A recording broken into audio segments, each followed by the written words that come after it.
Will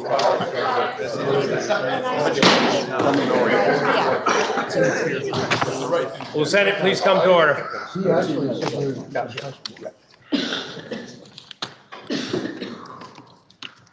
We will observe a moment of silence in lieu of a devotional.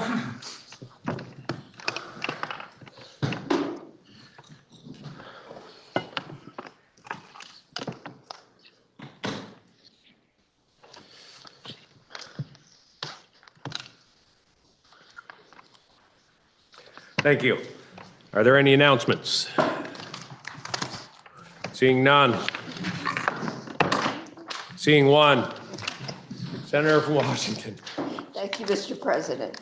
I move that the Committee on Finance be relieved of 710, an act relating to defining electricity generating facilities, and that the bill be committed to the Committee on Natural Resources and Energy. Senator from Washington has moved that the Senate Committee on Finance be relieved of H710 and that bill be committed to the Committee on Natural Resources and Energy. Are you ready for the question? If so, all in favor say aye. Aye. All opposed, nay. The ayes have it and the motion carries.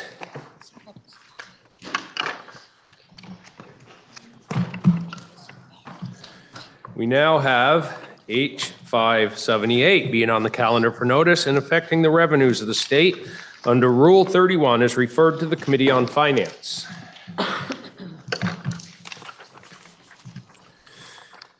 H739 being on the calendar for notice and carrying an appropriation under Rule 31 is referred to the Committee on Appropriations. And H944 being on the calendar for notice and carrying an appropriation under Rule 31 is referred to the Committee on Appropriations.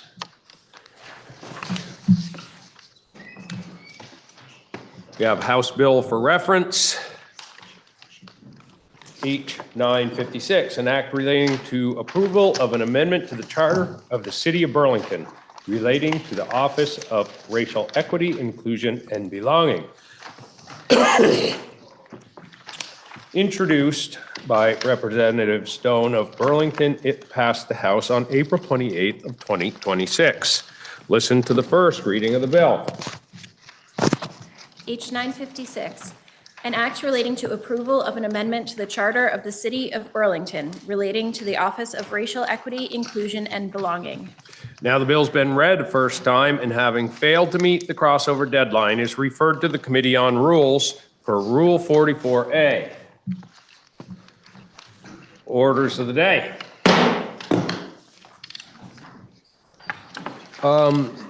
It has been requested that we do third readings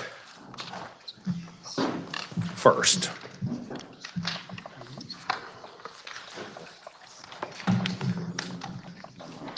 We have H46, an act relating to Rare Disease Advisory Council for third reading. Are there any amendments prior to third reading? Listen to the third reading of the bill. H46, an act relating to the Rare Disease Advisory Council. Now you've heard the third reading of the bill. The question is, shall the bill... Oh, Senator from Orleans. Mr. President, thank you. I got a question yesterday about a definition. And the definitions are pretty hard in this one. It's fairly broad. I looked them up, and there's definitions depending upon where you are in the world. But the one in the United States is passed the Rare Disease Act of 2002. It defines a rare disease strictly according to prevalence, specifically any disease or condition that affects fewer than 200,000 people here in the United States. So I just want to get back to the Senator. Thank you, Mr. President. Are you ready for the question? The question is, shall the bill pass in concurrence with proposal of amendment? Are you ready for the question? If so, all in favor, say aye. Aye. All opposed, nay. The ayes have it, and we passed H46. We now have third reading of H582. Are there any amendments to be offered prior to third reading? Seeing none, listen to the third reading of the bill. H582, an act relating to adult protective services. The question is, shall the bill pass in concurrence with proposal of amendment? Are you ready for the question? If so, all in favor say aye. Aye. All opposed, nay. The ayes have it, and we've passed H582. We have H778 for third reading. Are there any amendments prior to third reading? Senator from Rutland. Thank you, Mr. President. Yesterday, the junior senator from Addison asked a question about which dams were specified. And I found after we broke up that it was, the dams have not been determined yet. We talked about a number that could be on the list, but that's going to be part of the process. Thank you, Mr. President. Are there any amendments prior to third reading? Seeing none, please listen to the third reading. H778, an act relating to dam safety. The question is, shall the bill pass in concurrence with proposal of amendment? Are you ready for the question? If so, all in favor say aye. Aye. All opposed, nay. The ayes have it, and we've passed H778. We now have H949 for third reading. Are there any amendments prior to third reading? Senator from Chittenden Central. Thank you, Mr. President. There is an amendment today in your calendar beginning on page 1815. I have been fairly consistent since we began the process of buying down property taxes in my belief that blanket buy downs with huge amounts of taxpayer money is an irresponsible fiscal decision. I agree that there are individuals in the state of Vermont that simply cannot pay more in property taxes, and that it would be best used to fine-tune how we spend that money to ensure that those individuals are not paying more in property taxes. As is proposed in the $100+ million of spending as we are putting forward, everyone gets a buy down to 3.8%, meaning those that need to pay no more are paying more, and those that may have $1 million homes and be able to afford paying more are getting taxpayer money to pay less. I have worked with our joint fiscal office and with legislative counsel to target our spending to buy down the property tax rates of those who are income sensitized to zero, meaning that the people who truly can't pay more don't pay more, and the people who currently are paying a fraction of a percentage of their incomes are able to pick up some of that slack. So rather than spending $100 million to buy down everybody's property tax rates to 3.8%, some of whom don't need the buy down, many of whom can't pay 3.8% more, this proposal proposes that we spend $13.8 million to buy down income-sensitized households to zero. Now, it's not exactly a buy down due to the complexity of our system. What it does instead is it increases the renter credit that people will get this year to account for the increase in their property taxes, meaning we will hand them the money to pay the increase so that net they are paying no more in their property taxes. The other aspect that it covers is there is a small percentage of lower income Vermonters who it actually makes more sense for them to pay on their property rather than on their income. And for those individuals, taxes is tasked to use some of the reserve, whatever is necessary, to cut them a check to pay that increase, so that everyone who is income sensitized is held harmless for the property tax increase, meaning that they pay no more. But the top earners, who currently pay maybe 0.4% of their income, as opposed to our lower earners who often pay 4, 5, or 6% of their income in property taxes, will be asked to pay more. This is a fair and fiscally responsible use of these buy down dollars. This amendment retains the expanded renter credit because I think the point was well taken that we don't often provide those credits to our renters, people who can't afford to buy homes in the first place. I would love to see us move forward in the future with an even further expanded renter credit. Currently, the income caps for renters is much lower than the income sensitivity for homeowners. So we tell renters who can't afford to buy a home in many instances that they must have a lower income than those who own their home in order to gain and benefit from these types of supports. Again, this amendment doesn't change the renter credit proposals. This is my hope and aspiration that in the future we look more closely at protecting our renters, who are often some of our lowest income Vermonters. This amendment, so I'm also going to explain a little bit. So a lot of times we talk about $115,000. $90,000 is actually what is in the statute as the cap for income sensitivity. But there's some algebra that our Joint Fiscal Office delightedly offered to explain but as a person who doesn't love math, I declined that explanation and took the more general explanation. There is some algebra that they do every year that starts sort of at the 90,000, and it takes us to the cap where what you pay on income and what you pay on property intersect, meaning it would not matter if you paid on income or paid on property, it would be the same. And that is generally around $115,000. With the proposals in this amendment, it is likely, and JFO authorized me to say they are fairly confident, that that number might actually shift out, meaning more households would be protected and be able to pay on income and be protected from the property tax increase. The other aspects of this amendment, you have seen, you've seen this concept before from me. The other aspect, though, directly you've seen before, and that is collecting more data on income and the percentages of income that people are paying, which would allow us in the future to more carefully fine-tune who we're providing relief to without the complexity of doing it here by increased credits and refunds.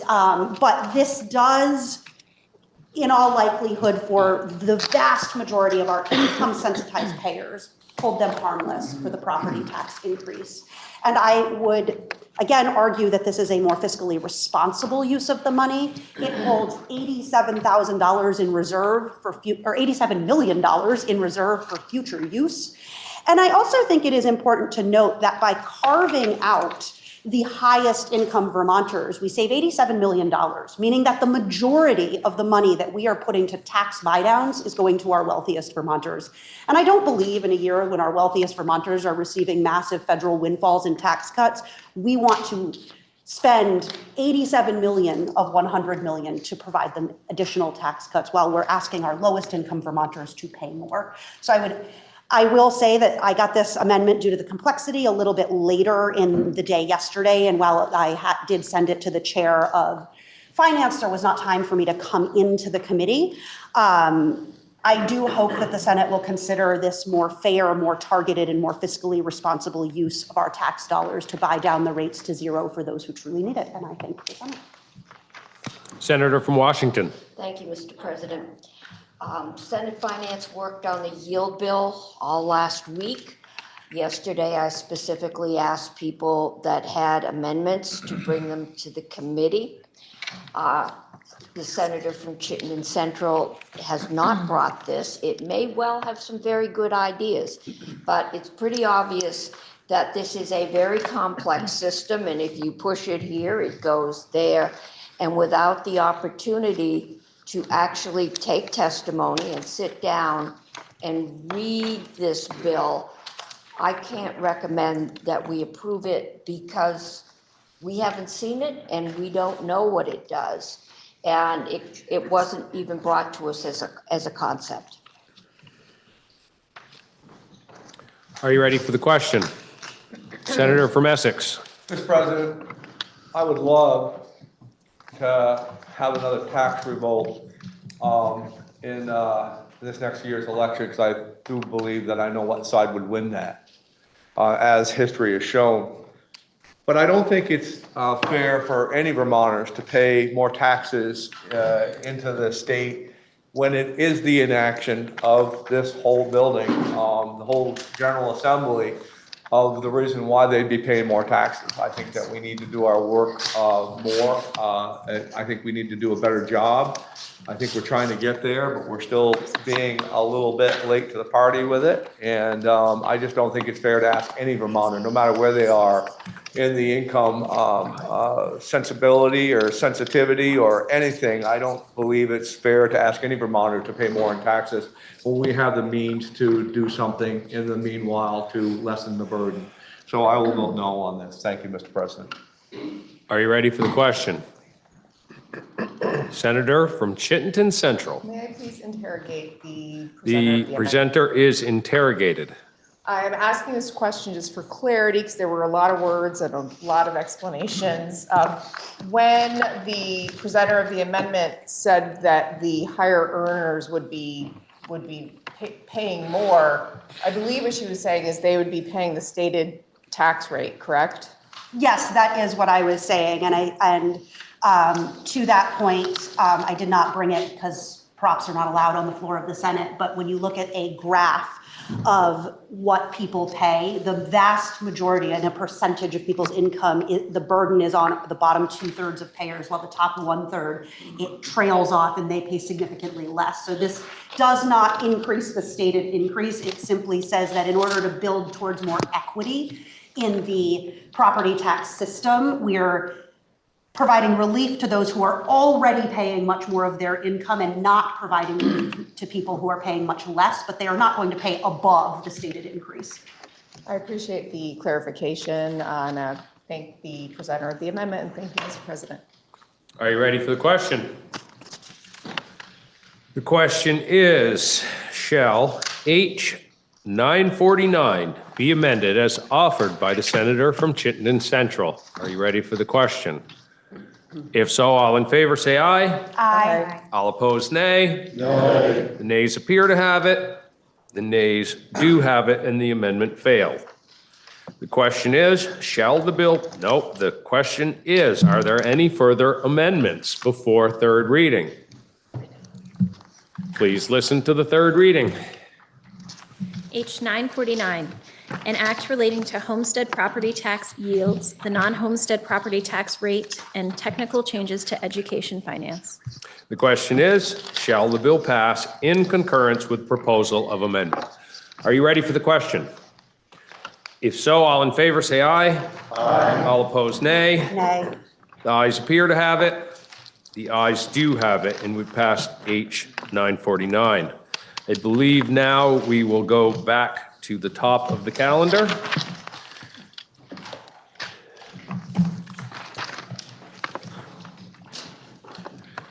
We have on the calendar for action H 933, which was passed by the House April 21st of 2026. It was referred to the Committee on Finance, which reports it has considered the bill and recommends that the Senate propose to the House that the bill be amended as it appears starting on page 1747 of today's calendar, and that with such proposal of amendment, the bill ought to pass. Affecting the expenditures of the state, the bill was referred to the Committee on Appropriations, which recommends that the bill ought to pass in concurrence with proposal of amendment as recommended by the Committee on Finance. Listen to the second reading of the bill. H 933, an act relating to miscellaneous administrative and policy changes to the tax laws. Recognize the senator from Washington District for the report of the Committee on Finance. Thank you, Mr. President. This is this year's miscellaneous tax bill, and there's a way of background. I gave you a little bit on the yield bill yesterday. Miscellaneous tax usually starts out as a semi-tax department housekeeping bill. Sometimes there's policy, sometimes major policy that's brought to us by the tax department. It's then worked on in the other bodies. Sometimes other bills are added to it, subtracted to it, and then it comes here. Because the term tax is so broad, many bills are germane to this bill, and it tends to be what we call a Christmas tree, which means if there are other things involving taxes or raising revenue, they can get hung on this tree. This year, we have a combination of things. The first, probably half of this bill is tax department housekeeping. I think there are 4 or 5 sections in which we change the date from April 1st to January 1st for when the towns need to send reports to the tax department. They're giving the towns actually more time to do tax appeals and work on their grand list. Then there is a couple of sections that we've done that have some policy. And then the last section of the bill, there are several sections. One is policy that was reflected in both the budget and will be reflected in the transportation bill, as the Senate Finance voted it out last night. There is a change in funding for the transportation fund. And then the other one is a lot of decoupling and recoupling, somewhat incestuously, with the federal tax code. And the reason that that is happening is because last year, July 4th, I believe HR 1, or the big beautiful bill, however you want to refer to it, made some changes to tax code. And we were focused on the personal income tax because that's the primary source of revenue to the state general fund. It took a little longer to start working in and out of the minutia of the changes to the corporate taxes. They tend to be a lot more complex. And so when the revenue forecast was done, there was no real adjustment for loss of revenue in the forecast that was done in July. It's only a couple weeks after the big beautiful bill. That means that when the governor built his budget, he built it on that revenue forecast. When we got back here in January and when the second revenue forecast was done, we were still thinking we had $2 to $5 million maybe lost in the corporate income tax area. As our fiscal staff, and I want to thank them because I'm not sure how many night hours they put into this, but as they worked through the minutia of this bill, it became obvious that we stood to lose closer to $20 million, which is not decimal dust, it's real money. And so the House, and by the time the House got to work on this, that budget was already done. And it also wasn't accounted for in budget adjustment. So we've got a $20 million hole as the budget came to the Senate. So this bill includes some realignment of where Vermont connects and just passes through the federal tax cuts and where we treat this revenue differently in the Vermont code. The end product is that it covers the $20 million hole and it also raises $10 million, which is spent both in the budget, in the transportation bill, and in this bill. And I will explain that to you. I can go through very quickly. 1, 2, 3, 4, and 5 are all housekeeping changes, and if anyone wants me to go through them, it basically repeals the denied of tax credits for S corps. We allow these credits for everybody else, so we're going to do it there. Grants department authority to investigate whether a bona fide landlord-tenant relationship exists for the purposes of applying the property transfer tax. You're going to see this change also in the education bill. When we did the property transfer tax 2 years ago, I think, we increased the property transfer tax for second homes. And that was based on an attestation. I'm not going to use this as my primary residence. I don't know if it's happened, but what could happen and we're concerned about is it's possible someone could own a business or form an LLC. The LLC could buy that property, my solely owned company could buy that property and then rent it to me as a long-term rental, and I therefore would not pay the increased property transfer tax. This would say, no, you have to show that you're not renting it to yourself, essentially. Okay, a lot of them just clear up when PBR collects valuations.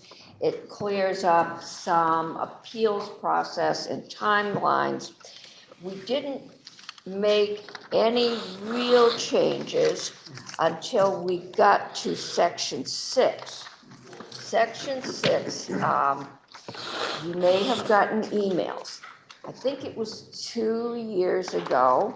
I believe the number was 279. There was a bill that went through the legislature, and it was one of those omnibus bills. It had like 3 bills attached and did 3 very different things. But the one thing it did do was, up until that time, telecommunications property, and we were looking at cell towers, attached buildings, the land underneath, had been treated as business personal property tax. The bill at that time changed that classification from business personal property to business to real property, meaning it is taxed as real estate, and the revenues went to the education fund. And I think it was 14 million, the number 14, and I'm sure we wouldn't have done it for 14,000. So, and there was concern by property valuation at that time, and we took things out like equipment and the value of the computer that might be sitting on the desk, and it basically was limited to towers and things attached to towers. And so as it has played out, property valuation, and I believe they are doing this through a third-party contractor, has sent out notifications to everybody they can think of that has telecommunications equipment and told them, we need a list of all your equipment.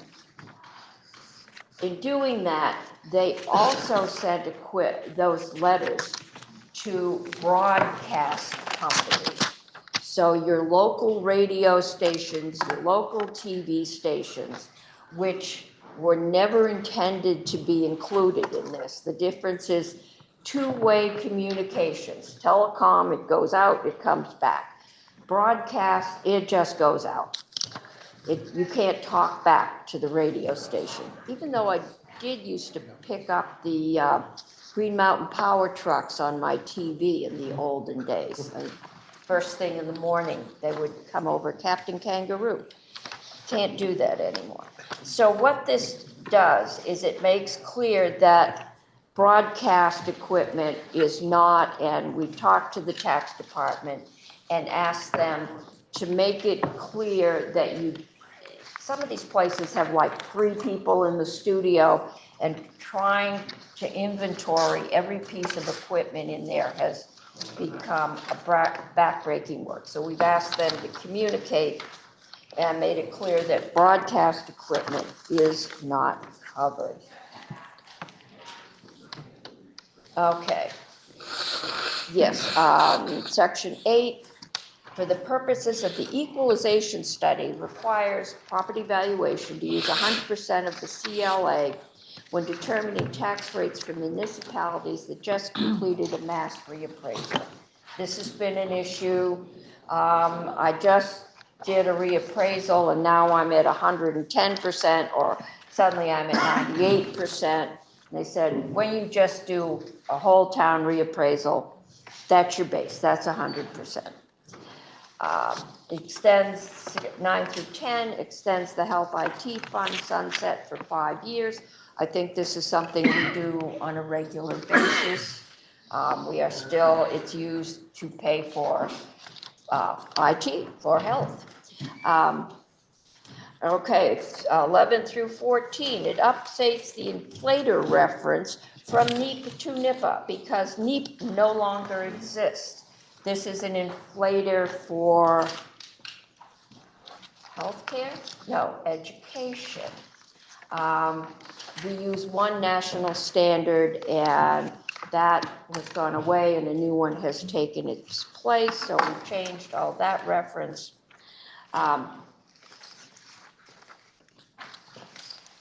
Okay, this allows the property,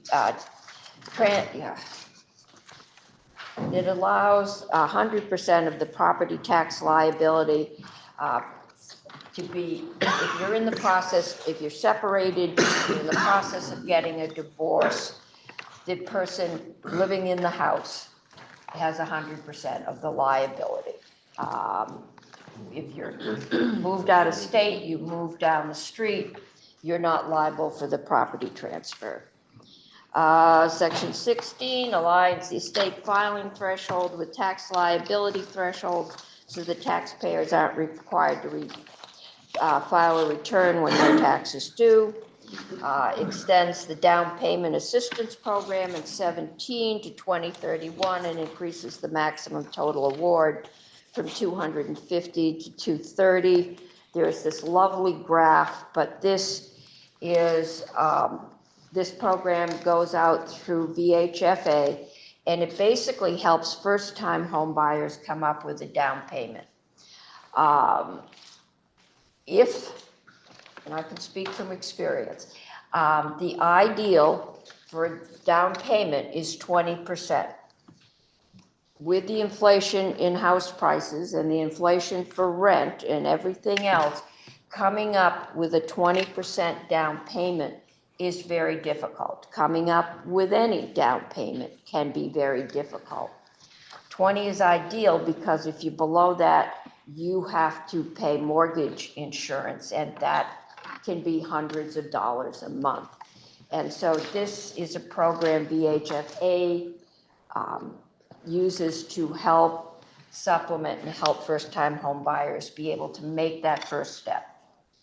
They can pay the mortgage, but getting that first chunk of change is hard. Yes, the next place, and when we go through a bill, I do little red flags next to places where we had one. Section 6, which was the telecom, was my first flag. This is my second flag. This sections has to do with a federal tax credit.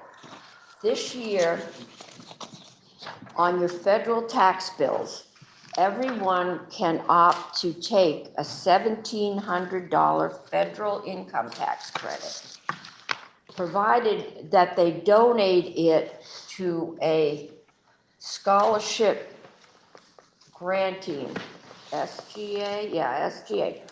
SGO, scholarship granting organization, which will provide scholarships or tuition to students.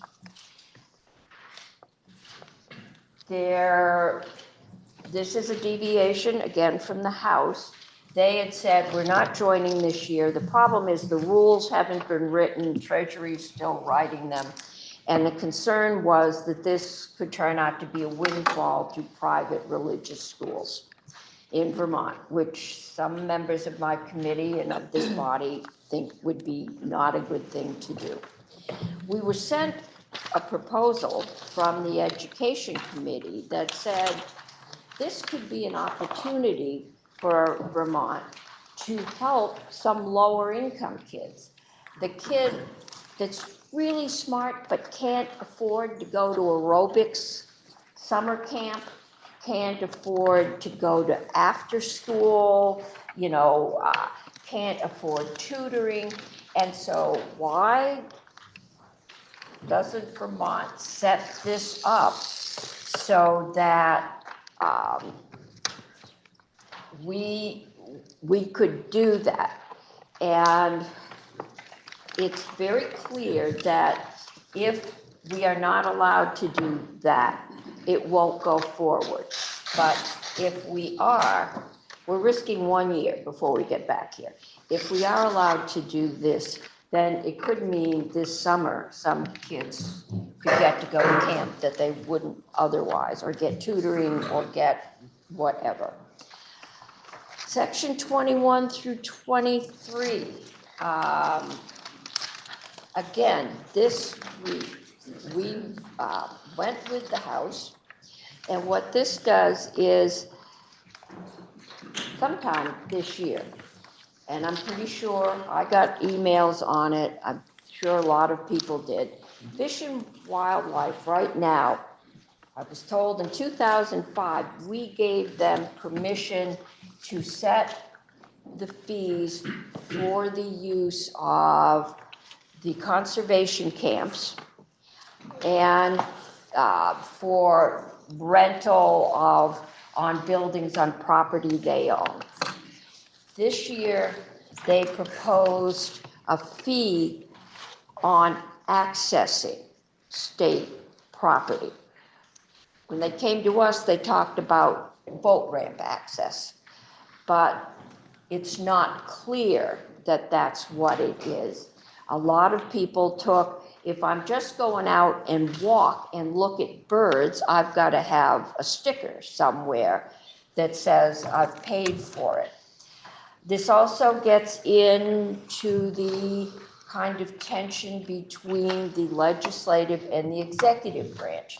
Because I think we all know, we used to do fees on a rolling 3-year schedule. We examined a third of our fees every year and determined if they were covering the cost of the service they were providing.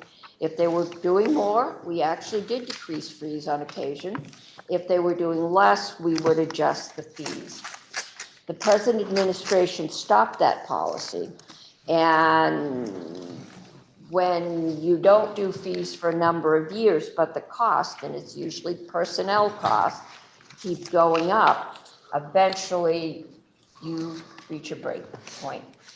But even the Supreme Court of the United States has found out that, ruled that setting fees, setting tariffs is a function of the legislative branch. And so we felt setting a new fee was stepping over that line. And I think we're getting a little protective of that line because it has been being stepped over. And so what this does, and it is accounted for in the budget, Fish and Wildlife get the funding that they anticipated getting for this revenue. My understanding is they can continue to set the tuition at the conservation camp and, for rental of the facilities on their property. And that next year they should bring a request for fees. We set the license fees for fishing and hunting. And if they want a fee for accessing state property, that kind of needs to be a little better defined, and it should come to the legislature. Okay, yes. Grand list submission, 24 through 48, moved to January 1st. 49, remove statutory language, director to supervise collection of delinquent taxes by tax collectors. They don't do that. Municipal tax collectors tax it, so we deleted it. We deleted, okay, from the pilot, the expenses from PBR. expenses from the pilot special fund. We direct JFO to conduct a 10-year study on Vermont taxes. This is a study they do every 10 years, and it's been 10 years. Okay, then 55 is all the coupling and decoupling. Vermont income tax decouples from the federal threshold for bonus depreciation on qualified production property, federal deductions for domestic research, and experimental procedures for taxpayers with average gross income over $31 million, federal deductions for foreign source income, income excluded from the sale of qualified small business stock, also adds clarifying provisions relating to federal provisions that Vermont had previously decoupled from, allows taxpayers to amortize domestic and I think most of it, think of it as research and development, but it's technically called experiment. That's the decoupling sections. And there is a thing, let's see, I'll get this wrong, so I'm going to look at a friend. With research and R&E, let's see, you used to be able to deduct it all at once over time. Okay. In 2017, the Tax Cut and Jobs Bill said, no, you could depreciate or deduct that expense not over 5 years. You could deduct it all in 1 year.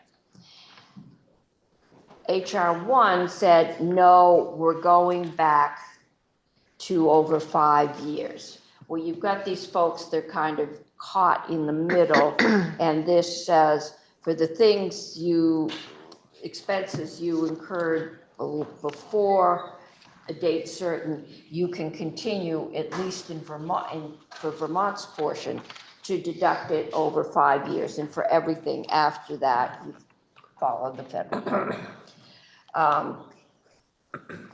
We also increased Vermont's research and development tax credit from 27 to 75%. There was a feeling that with the decoupling, we may have been putting a burden, and we don't want to discourage research and development in Vermont, so we increased their our percent of their credit, so they now can get 75% of their federal tax credit on their Vermont taxes. Okay, 59 increases the amount of the downtown and village tax credit. I believe this came with a $1 million finance, and I believe this body had formerly, and the budget only increases that downtown tax credit by $500,000. Again, just recognizing the financial, this is $500,000 in taxes we aren't going to collect. Okay, the next section is 62 through 63. The transportation bill, when it originally came out, we all know that the transportation fund is in serious trouble. It's broke. The governor's proposal was for this year to transfer $10 million to the education fund, and then $10 million of purchase and use tax would go to the transportation fund. Next year, and for the preceding 4 years, an additional $10 million in purchase and use tax would come out of the education fund and go to transportation. That worked very well for transportation because they were going to see $50 to $60 million in additional funding. However, it would leave a $50 to $60 million hole in the education fund, which would have to be made up by property taxes. That's about a 5-cent increase if nothing else increases. The Committee on Finance is a little protective of the education fund since it's under our jurisdiction. So what came to us from the other body is that rather than do that scenario, you remember this, we deduct $10 million in purchasing use funding. That percentage, it changes the percentage of revenue that comes to the education fund. We reduce that by whatever the equivalent amount that raises $10 million is. That goes to the transportation fund in perpetuity. So they've got $10 million as long as the tax revenues hold additional. It then increases the percentage of the rooms and meals tax that comes to the education fund in an amount equal to $10 million. So the education fund is held whole. And then all the coupling and decoupling that was going on in the former sections raises, covers the $20 million hole and raises $10 million, which goes to the general fund. So the general fund is held whole. The end result is that the transportation bill has, as far as we can guarantee, $10 million more going forward, and all the other funds are held whole. After that, 64 is the effective dates, and there is and we do have an amendment. I think there are 2 amendments in the calendar, Mr. President.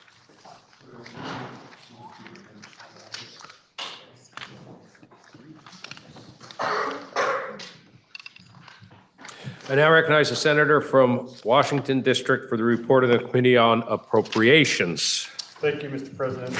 The Senate Appropriations Committee did review this bill, tried to find any appropriations in it. It is a miscellaneous tax bill, so there are any parts of this bill that affected the appropriations to the state were already accounted for in the budget that we knew about, and so there was no issue on the appropriation side. The vote to pass the bill favorably was 4-3-0 out of the committee, not dealing with appropriations but about other sections of the bill. But we did pass it favorably to the body. Thank you.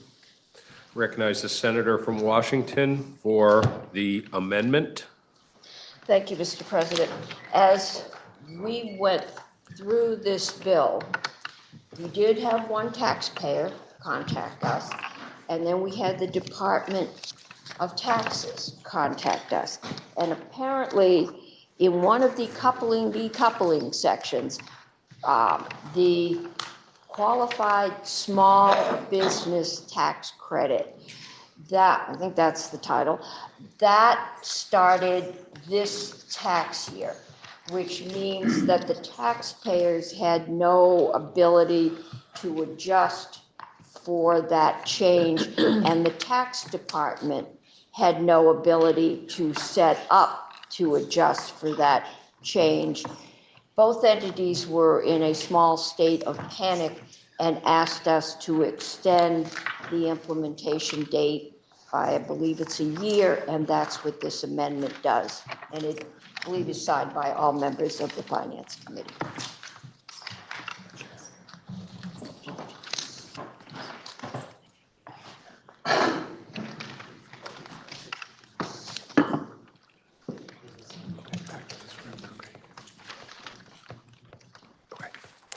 Yes. The question now is, shall the Senate propose to the House to amend the bill as recommended by the Committee on Finance as amended by just the amendment? Okay. Okay, gotcha. Shall a recommendation be amended as offered by Senator Cummings and others. Are you ready for the question?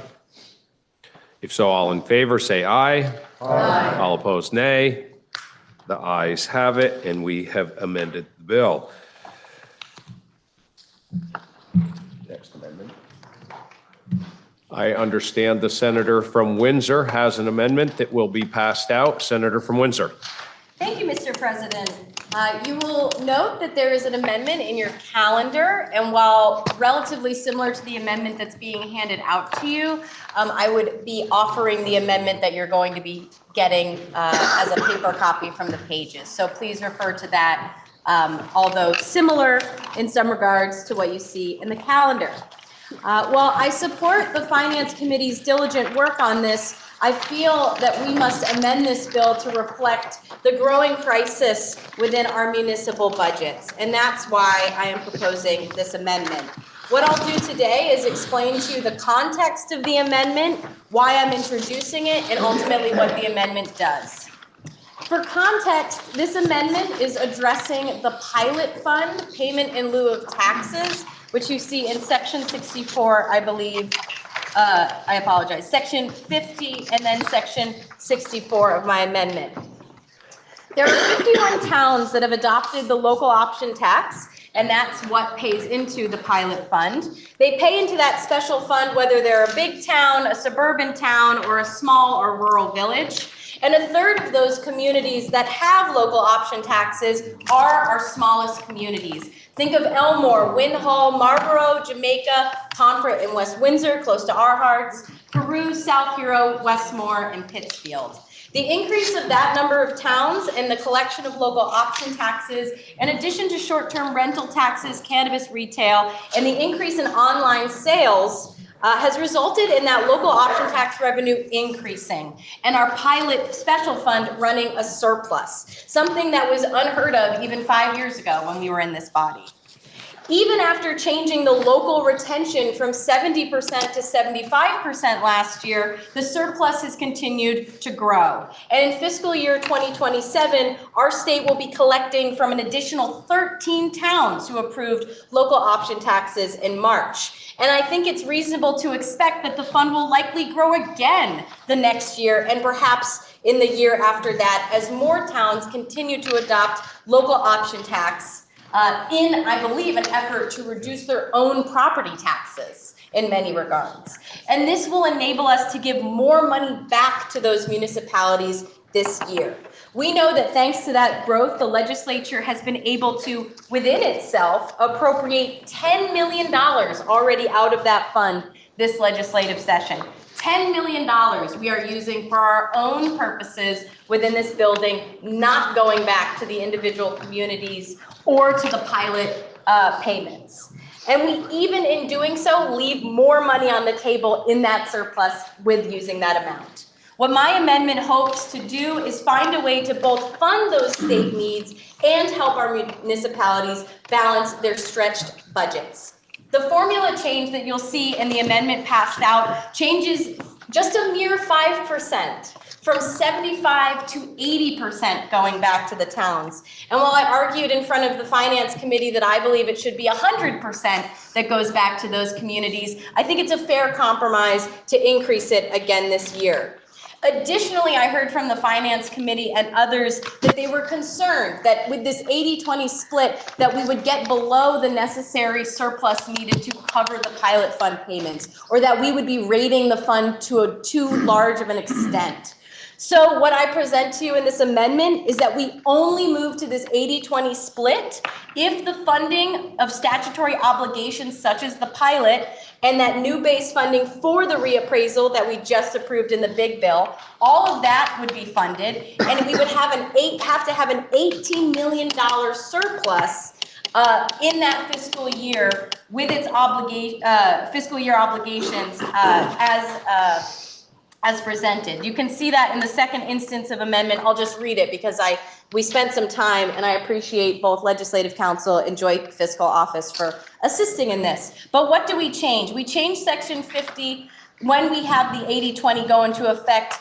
It will only take effect on October 1st, following a determination by the Commissioner of Taxes that the balance of the pilot special fund was in excess of $18 million at the close of the immediate preceding fiscal year. I think that answers the question and concern that I've had raised to me by those who want to vote for this bill, that we would be putting at a detriment the $3 million from the Highway Transportation Fund, money that we were going to put towards appraisals or other ideas. Rather, I would argue that this puts us in the position to guarantee that we have the money to pay those obligations and then giving back as much as we possibly can to our municipalities. This is a generous surplus to hold in reserve without my amendment. It's not fair that more municipalities who have seen their own budgets dwindle are watching as the state holds a reserve. Why do we hold a reserve is my question, and how much is fair to keep in reserve when towns like Royalton can't afford to match a 20% for a bridge project because they can't afford to pay the town share? Is it fair for us to hold money in reserve when we have towns like cities like Burlington, which are laying off 20+ employees because they can't afford to maintain their staffing levels? Is it fair to sit on a reserve in this way when we have communities that are letting go of staff, whether it be Parks and Recreation employees or their Department of Public Works or their basic administrative officials who keep the town together? Is it fair? I don't believe it is. I know that there are ideological differences about how to use the share of the local option tax revenues within this state, even within the Finance Committee. But my amendment offers a compromise that should satisfy all perspectives. We can meet our full obligations to the pilot receiving towns. We can share these revenues with every community through the new local option municipal transportation special fund that we created just in another bill, which we kicked off with that $3 million investment. And through securing a future per parcel grand list payment to towns, we can do all of that while also changing the formula to 80-20 in the future so that communities who choose to pay these extra taxes can keep more money in their local budgets. This is a fair, fiscally responsible amendment that will help 51 towns and growing balance their local budgets. I wanted to point out to each member that if they would like a copy, I have a list of each of their towns that receive local option tax revenue. And it's no surprise that Windsor has 7 communities, the largest of, or the highest number of towns in the state within our district have local option taxes. And they do that as border communities in many instances, meaning they're choosing to be outcompeted on cost with across-border communities because they are so desperate for revenue and they need a local option tax. In conclusion, I understand that this is a divisive motion because there are those who want to support their municipalities but also don't want to reflect poorly on the good work of the Finance Committee. And I respect that debate.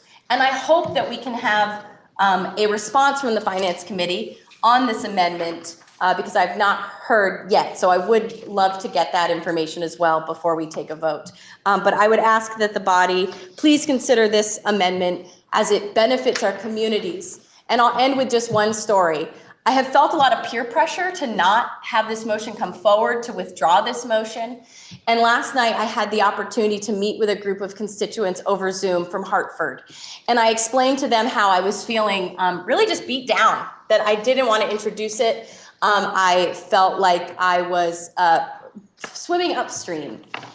And I said, but it's only going to be $40,000 for Hartford. And they said, fight like heck for that $40,000 because that's the difference between our hazard mitigation plan getting funded. That's the difference between Parks and Recreation having a summertime safe lifeguard number at the pool. It's those basic things that they can't fund anymore. And so I take it very seriously to introduce an amendment that's controversial, but I believe it's in the best interest of our 7 communities that have local option taxes. And I implore every senator who has a community with a local option tax to consider this reasonable compromised amendment. Thank you.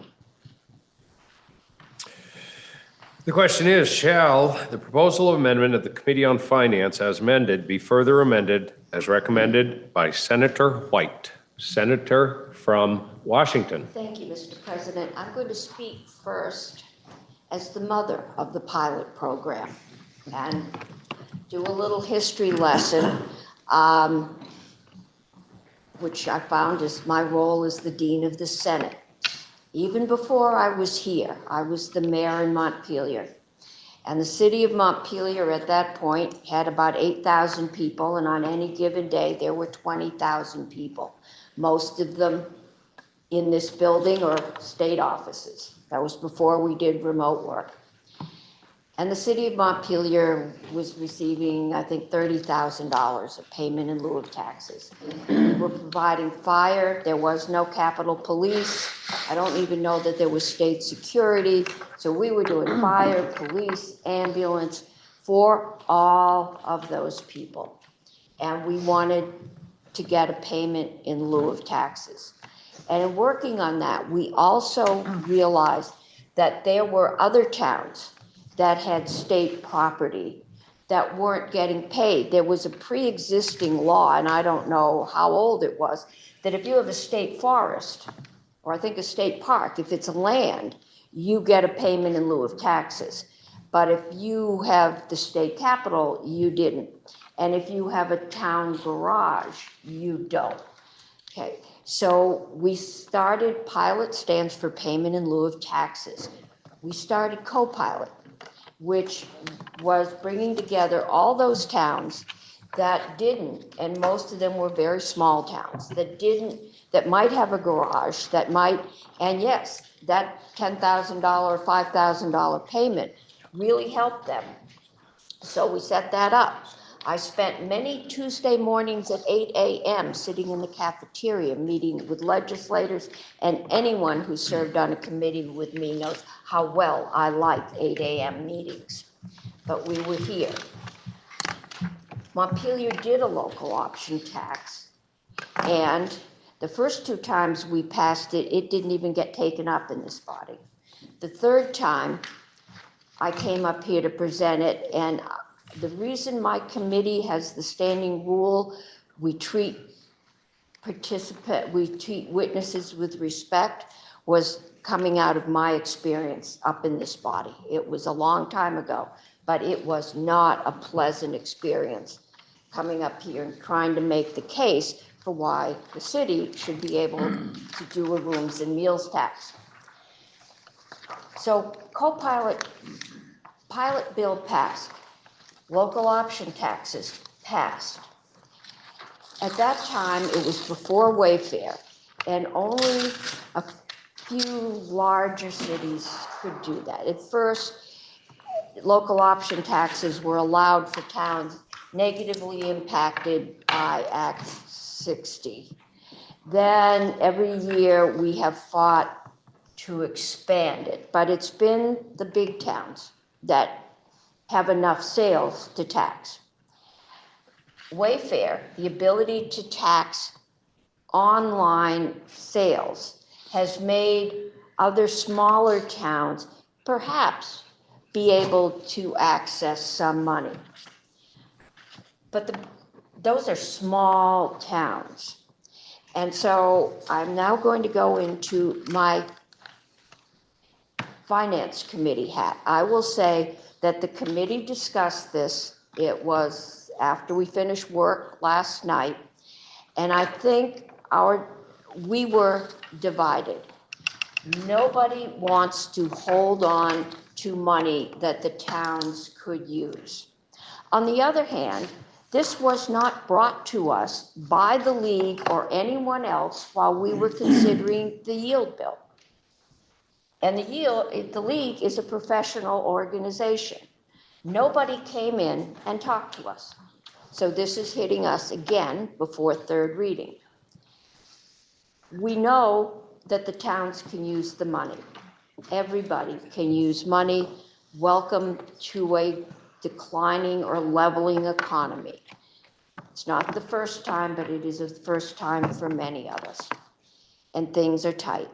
And if there's any money anywhere, everyone is looking for it. what our balance is trying to figure out. This year, we know the amount going out is more than the amount coming in. We know we have 13 more towns, but I don't know, how much is Jamaica gonna, how much are those towns going to generate into the fund as compared to going out? Only the 80%, we only went to 75% last year, so we have no track record. And the 80% will only go back to those towns. It's 80% of what they send in. It only goes back to those towns. It doesn't help all the other towns. The pilot program, sometimes there's overlap, and sometimes there's a whole different group of towns that would get payment. And so I will speak, I think we had a 3-3 vote, and I should have broken it, and I told the committee I was conflicted. I feel a fiduciary responsibility to make sure that that fund remains whole so that we can continue to pay the 75% back and to pay the pilot payments. And we haven't upgraded the pilot payments in a while either, to make sure that all towns get to share in this and not, essentially the money will be going back to our biggest towns because they're the towns that generate the most money. And so this is really a difficult call, I think, for all of us to make. I think, given that this wasn't brought to me personally as a member of the committee, that I would opt on the side of being conservative and wait another year. The other risk here is the national economy. This is mostly sales tax money. If the economy keeps going down and gas keeps going up and groceries keep going up, the odds that people are going to start spending less increases, and that will decrease the revenue. So it's just a lot of change very quickly in a time that is economically uncertain. And so I think the vote is probably going to go to everyone's personal conscience on this one. Are you ready for the question? Senator from Chittenden. Thank you, Mr. President. I rise in support of this motion. I just want to remind two things that I hadn't heard yet, and it's just, I think, important to put into the discussion as well. Last year, we made it easier for towns to opt in to tax themselves, to actually enact the local options tax in small towns, big towns, all the towns. And I believe I heard VLCT mention in the discussion yesterday of the 50-ish towns that have this, half of them are very small towns. And I just think that's important to realize for the second point I want to make, which is I don't see this money as the state's money. This is a local option tax that they chose to tax upon themselves. They took a vote. They said, we want to tax this. We want to have this be a revenue stream so that we can fund our roads, fund our police services, fund our rec center, fund our park, fund whatever we feel like is the priority, fund that bridge project. So I fully support this 80-20, and what was before us yesterday, I don't think we had the $18 million language, so I think that's too, it was questionable. I just want to applaud the senator from Windsor on this, and I do think this is the right discussion to be had, and I'll be voting yes. Thank you, Mr. President. Senator from Washington. Thank you, Mr. President. While this is an amendment to the miscellaneous tax bill, which is a finance bill, it definitely directs a change in the appropriation of state money.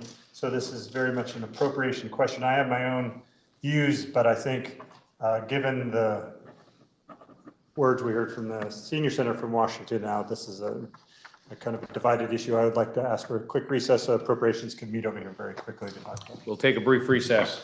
I hope I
Yeah. Will the Senate please come to order? Let's do it. Oh, we're just taking vote. I don't know. Raise the wheels tax, they want it all. No, I get it. No, I appreciate that. Thank you very much. Senator from Washington. Thank you, Mr. President. The Appropriations Committee did have a straw poll, and on a straw poll of 5-2, we did support the amendment. But I think it's important to clear that the support is only because of the second instance of amendment. If this was to be divided, we'd have very different vote. I'm guessing the vote, and if we had voted on what was in the calendar, it'd be 0-7. There was not support for that. But with this trigger of $18 million, that meets the concern of kind of getting into funds that could be used for the pilot payments. We didn't want to draw down the surplus that's in there. So I agree with the presenter of the amendment that there's a level of surplus that would be too much. This is a high level of surplus, so on that, we did vote 5-2 in support. Senator from Washington. Thank you, Mr. President. Just for clarity, we knew there was a potential trigger, but when the bill came to us, that cushion wasn't there, and we did not have a number in finance. Senator from Washington. I forgot to say also, we wanted to just express our concern for these kind of things happening at third reading. We know that sometimes that's the way it works out and the difficulty, but when major kind of policy decisions get dropped on third reading, it's not preferred, so we just want to remind the senators of that. Senator from Chittenden.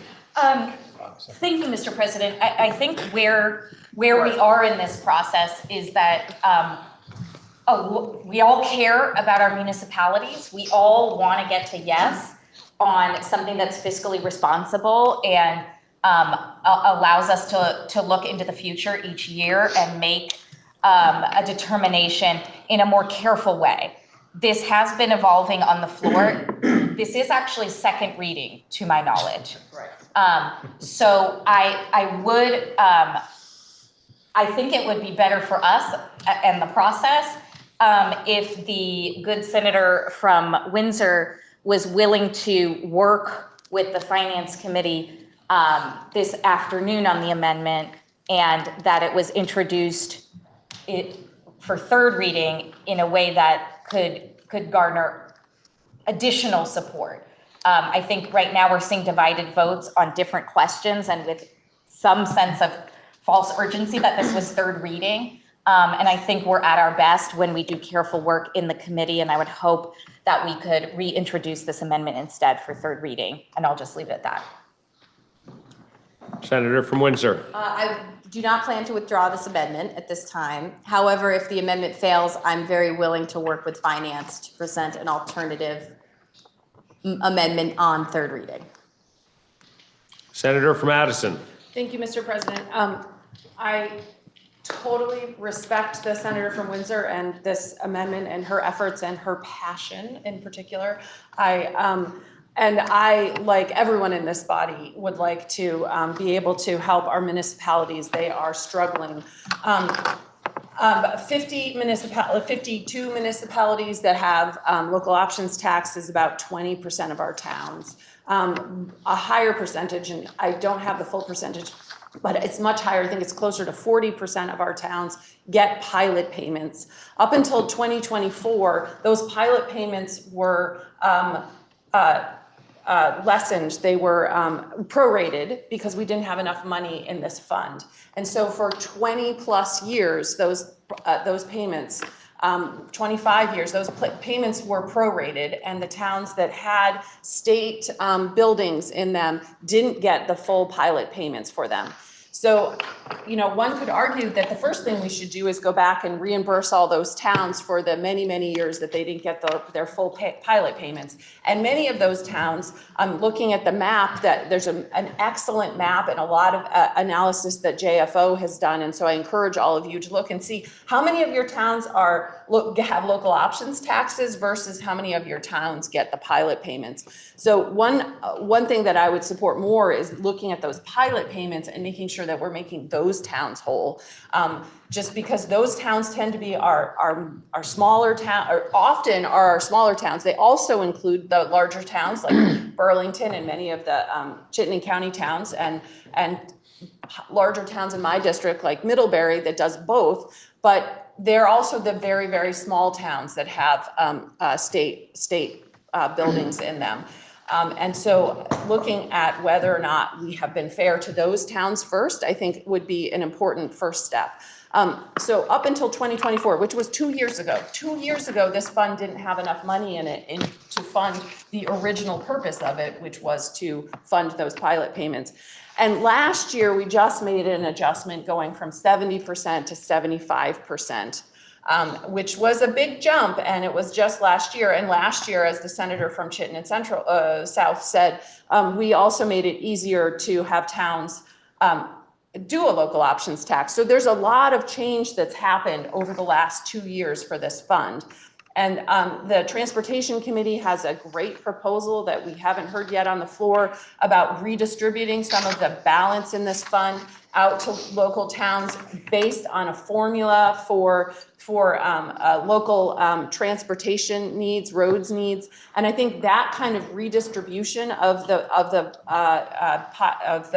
balance in the fund is an excellent idea. So while I'm very supportive of wanting to make sure that we fund our towns as much as possible, I think it's not fiscally responsible to do an amendment like this at this time. We need more time to let the changes go into effect, more time to consider not whether we're being fair to all the towns that are impacted by this fund, and more time to reconsider other options.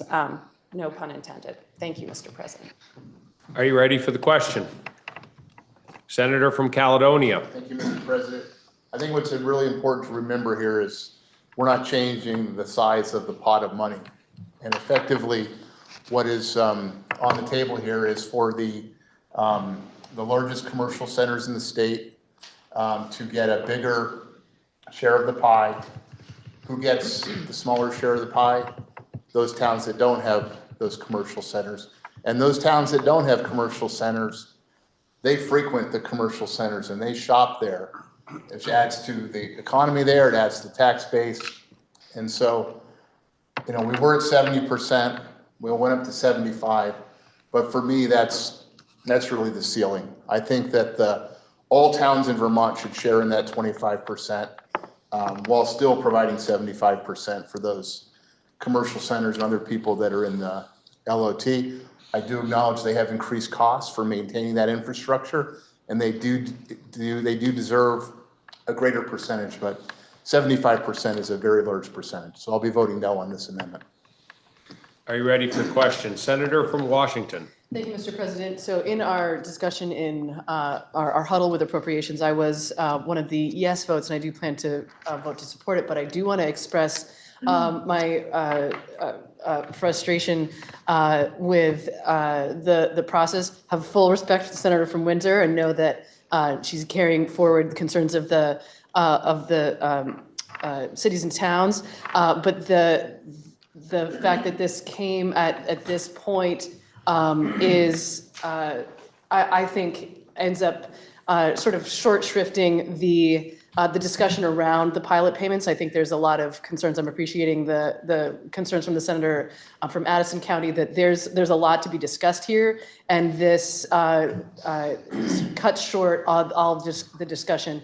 And in thinking about the way I prefer to make decisions, I would love to see the graphs. I would love to see the data and the projections and have all of that in front of me. And that is something that we did not get to do. So for the forces that were pushing this forward, would love to just express that this is not the preferred way to make this kind of decision. Thank you. Are you ready for the question? Senator from Chittenden North.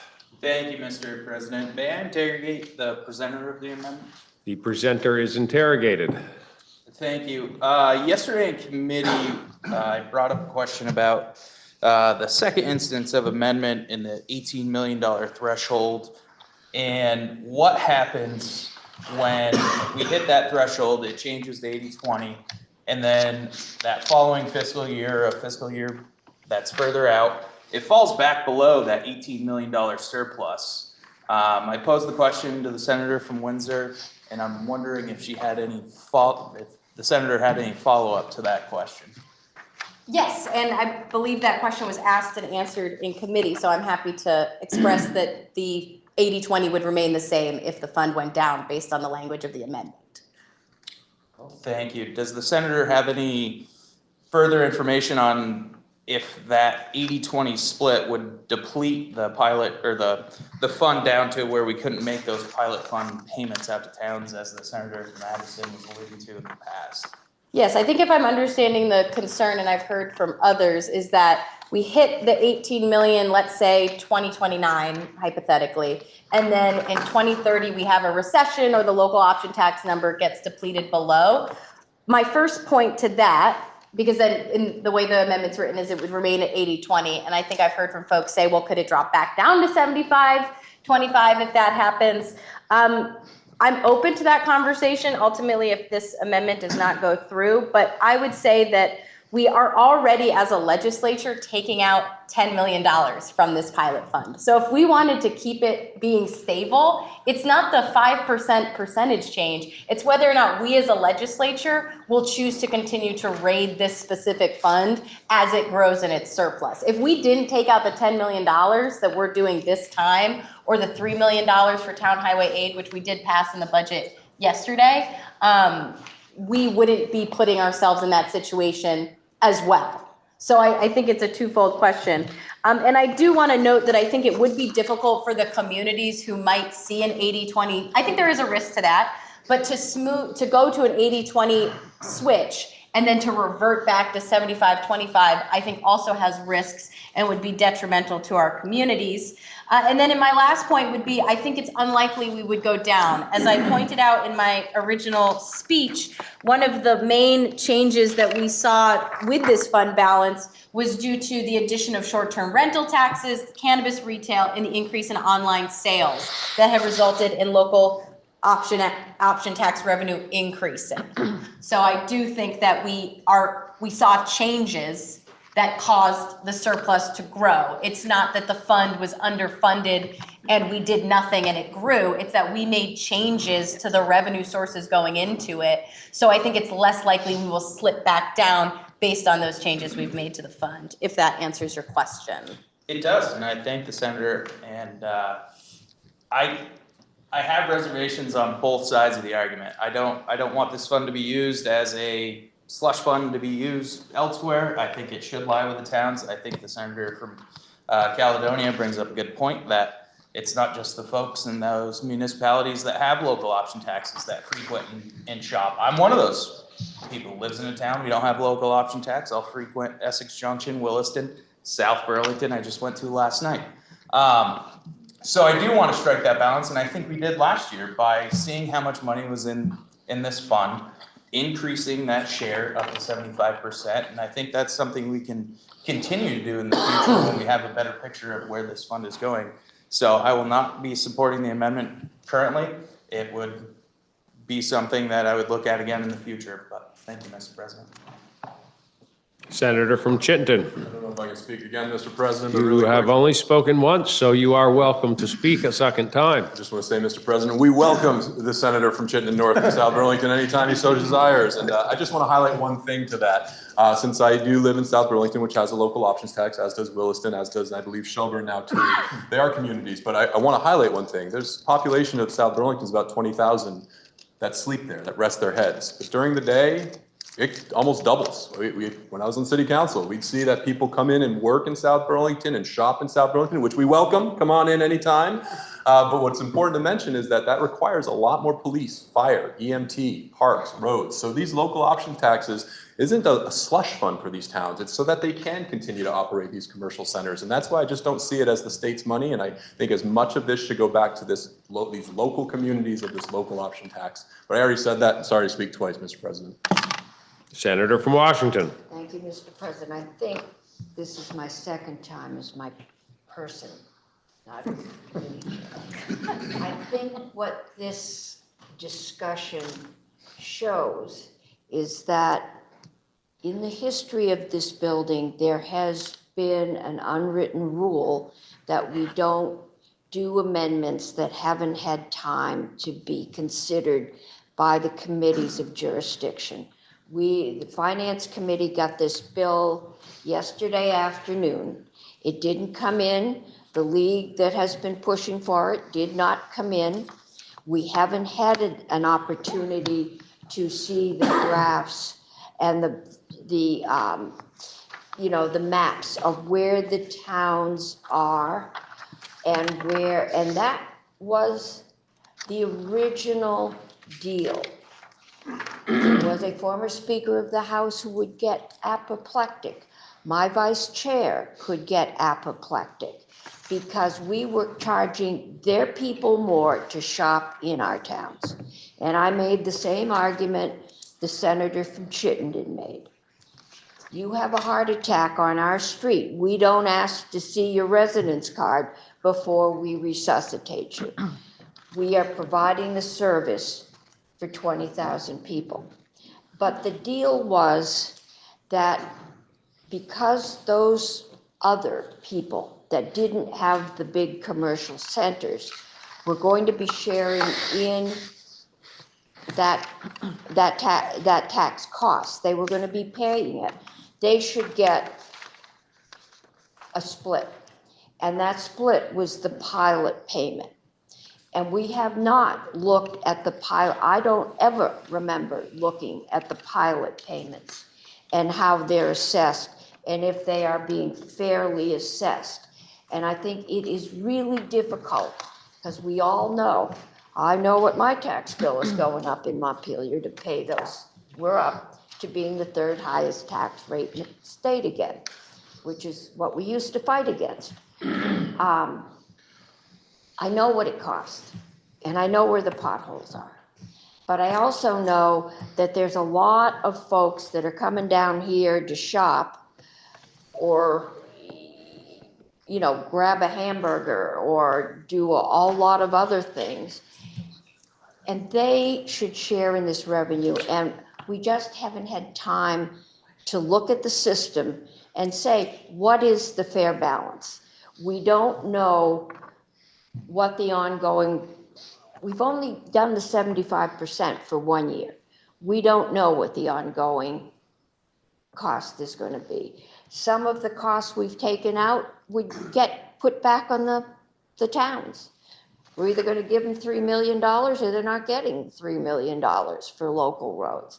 This is kind of a zero-sum game, and the question is, how do we divide it up? And the bottom line is, the Committee on Finance or whoever local, government, that we haven't had a chance to look at this and to reach a decision as to what is equitable. Senator from Chittenden Southeast. Thank you, Mr. President. Everybody has just said everything I was going to say, but I'm going to repeat it anyway. And I will do a little historical analysis, discussion. So this all started with Act 60 in about 1998. I happened to be chair of my select board at that time, and there was huge transitions taking place in Chittenden County, including in my own town. And at that time, the issue about development was a big deal. The more development you have, the lower your property taxes, because you could benefit from that development. It was huge. It was wonderful. And so there were huge development pressures on some of our smaller towns, including the one that I live in, where the population was less than 2,000. And so the developers came in. We wanted development. We wanted to have that revenue. We wanted to lower our property taxes, and that was what was going on at that time. We had a volunteer fire department. We had a small police department, and we helped out Richmond, and we had our own Williston chief. And then development started to take place, but then the law changed.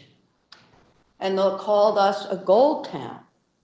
And the money that we were saving for our property taxes and the lowest property taxes in the county, all of a sudden, we were looking at paying more for the development that we had put in place so that we could lower our property taxes.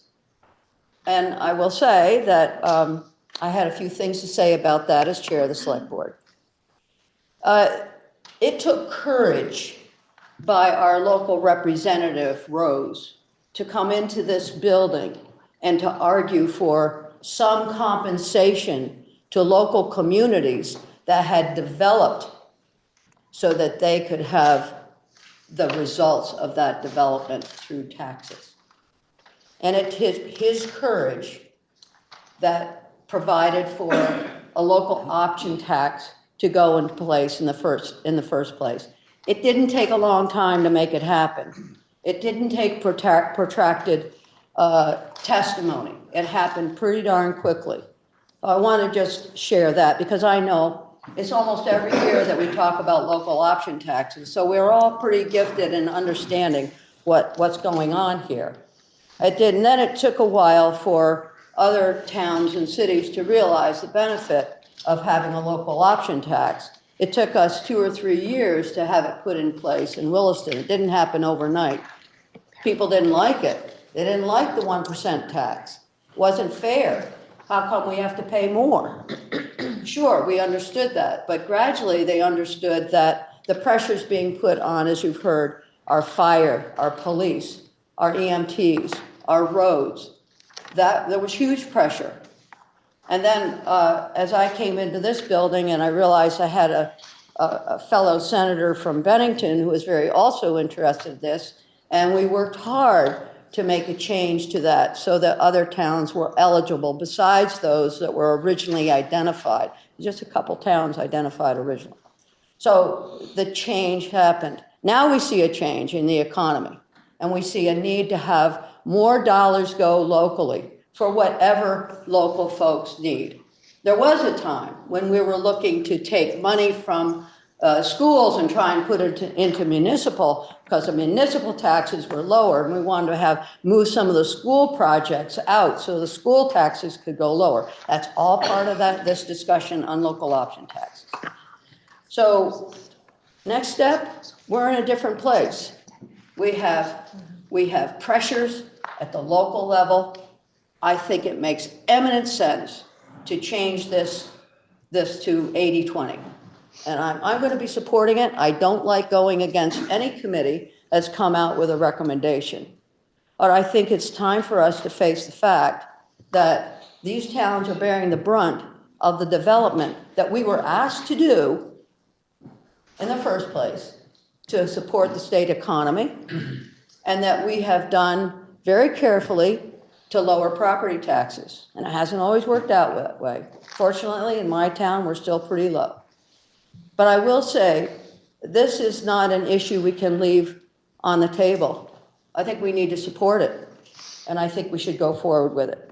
So the history catches up with us, I understand that, but it's time for us to face the reality of the needs that our local towns need, and that our towns need, and let the towns think about what they can do. They can put a property option tax in if they would like.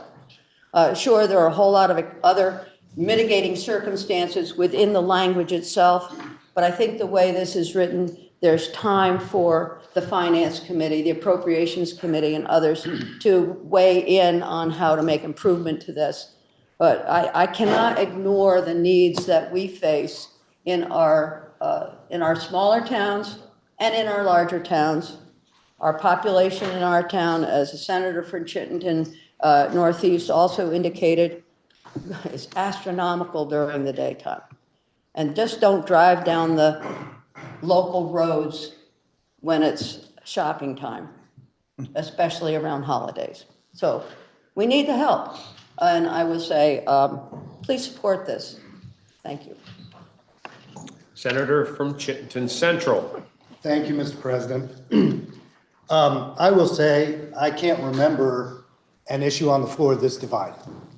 And by that, I mean the two committees of jurisdiction, both money committees, split to the point where a huddle just doesn't unravel the knot.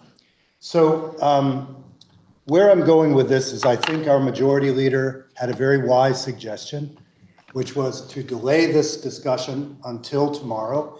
We are at second reading. We are under no obligation to finish this today.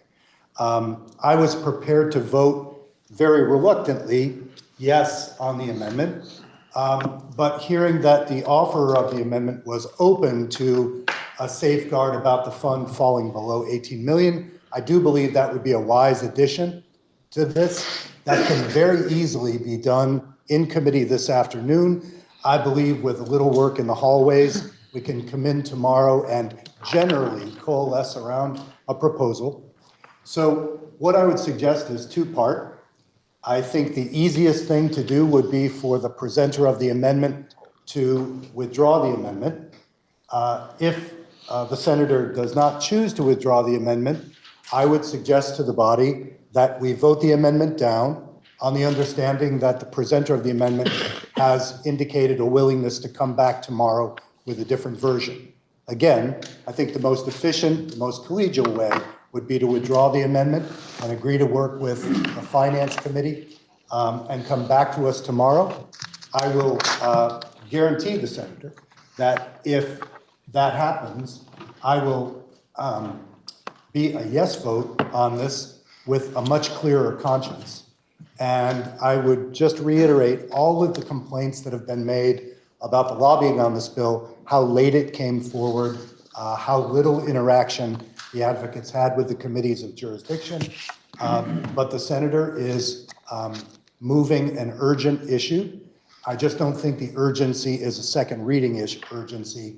I think we can easily finish this discussion tomorrow. And as the clock tells us, we've spent quite a lot of time here already. Thank you, Mr. President. Senator from Windsor I ask to withdraw my amendment. will be considered withdrawn.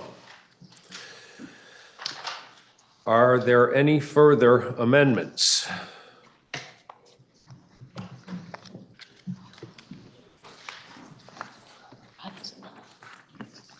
I do have an amendment. Senator from Washington, you've already presented I your have done one. amendment. I did do one, right? Yes.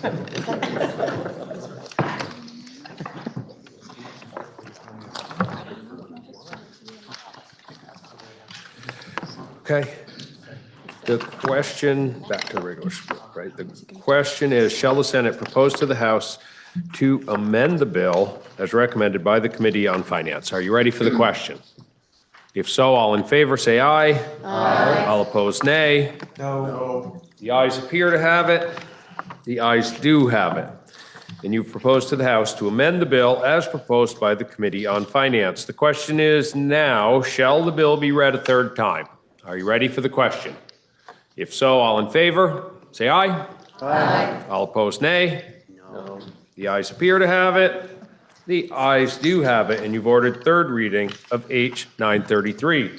Senator from Chittenden Central. Thank you, Mr. President, and my thanks to the senator from Windsor. I think that is certainly the best path. With that said, Mr. President, I think we've worked enough this morning, and we can complete work not only on that bill, but make greater progress moving down the calendar tomorrow. So pending announcements, I would move that the Senate stand in adjournment until 11:30 a.m.